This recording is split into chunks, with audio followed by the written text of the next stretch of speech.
ലോക്സഭാ തെരഞ്ഞെടുപ്പിൽ ന്യൂനപക്ഷ പ്രീണനം പരിധിവിട്ടെന്ന് CPM എറണാകുളം ജില്ലാ കമ്മിറ്റി അംഗങ്ങൾ.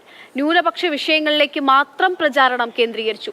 ചില നേതാക്കളുടെ പ്രവൃത്തിയും ജനങ്ങളെ പാർട്ടിയിൽ നിന്ന് അകറ്റിയെന്നും വിമർശനമുണ്ടാകുന്നുണ്ട്. രാഗിൻ വിവരങ്ങളുമായിട്ട് ചേരുകയാണ്. രാഗിൻ, ഈ ന്യൂനപക്ഷ പ്രീണനം നടത്തിയെന്നുള്ള പരാതി സംസ്ഥാനം വ്യാപകമായിട്ടുണ്ട്. പക്ഷേ എറണാകുളം ജില്ലയിൽ ഒരുപക്ഷെ സ്ഥാനാർത്ഥി നിർണയത്തിൽ ഉൾപ്പെടെ അത് സ്വാധീനിക്കുകയും ചെയ്തിട്ടുണ്ടായിരുന്നു. എന്താണ് പറയുന്നത്? ലോക്സഭാ തെരഞ്ഞെടുപ്പ് പരാജയം സംബന്ധിച്ച് CPIM-ന്റെ സംസ്ഥാന കമ്മിറ്റി ചില വിലയിരുത്തൽ നടത്തിയിട്ടുണ്ടായിരുന്നു. അതിനുശേഷമാണ് ജില്ലാ കമ്മിറ്റി യോഗങ്ങൾ ചേർന്നത്. 2 ദിവസത്തെ ജില്ലാ കമ്മിറ്റിയാണ്. ഇന്നലെയും ഇന്നുമായി ജില്ലാ കമ്മിറ്റി യോഗം നടക്കുന്നു. അതിലാണ് ഇത്തരത്തിലുള്ള വിഷയങ്ങൾ കൂടി കടന്നു വന്നിരിക്കുന്നത്. അതായത് ന്യൂനപക്ഷ പ്രീണനം പരിധി വിട്ടു എന്നാണ് ചില അംഗങ്ങൾ പറഞ്ഞത്. ന്യൂനപക്ഷ വിഷയങ്ങൾ ഉന്നയിക്കേണ്ടതാണ്, പക്ഷേ അതൊരു പരിധി വിട്ട തലത്തിലേക്ക് ആയിപ്പോയി.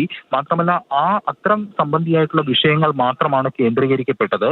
അതുകൊണ്ട് തന്നെ അത് കൂടുതൽ ചർച്ച ചെയ്യപ്പെടുകയും ചെയ്തു എന്നതാണ് അവർ മുന്നോട്ട് വെച്ചിട്ടുള്ളത്. മാത്രമല്ല, ഇതുമായി ബന്ധപ്പെട്ടുകൊണ്ട് പലയിടങ്ങളിൽ ഒരു വിഭാഗത്തിന് മാത്രം എന്ന തലത്തിൽ ഉള്ള ചർച്ചകളും മറ്റും ചില കോണുകളിൽ നിന്നും ഉയർന്നു വന്നു.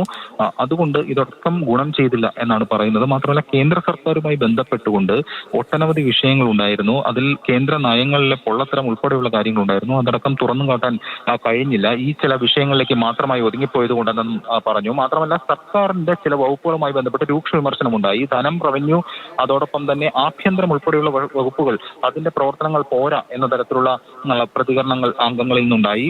ഇത് തിരുത്തേണ്ടതാണ്. സമയക്കുറവുള്ളതുകൊണ്ട് ഞാൻ ഇടപെടുകയാണ്. ഇതിന്റെ തുടർച്ചയെന്നോണം MV ഗോവിന്ദൻ ആ ലേഖനത്തിൽ എഴുതിയ കാര്യവും നമുക്ക് വായിക്കാവുന്നതാണ്. അതായത് ന്യൂനപക്ഷ പ്രീണനം നടത്തിയെന്നുള്ള പ്രചാരണം അത് ജനങ്ങളെ സ്വാധീനിച്ചെന്നുള്ളതായിരുന്നു CPM സെക്രട്ടറി മാതൃഭൂമി ലേഖനത്തിൽ എഴുതിയതിൽ പറയുന്നത്.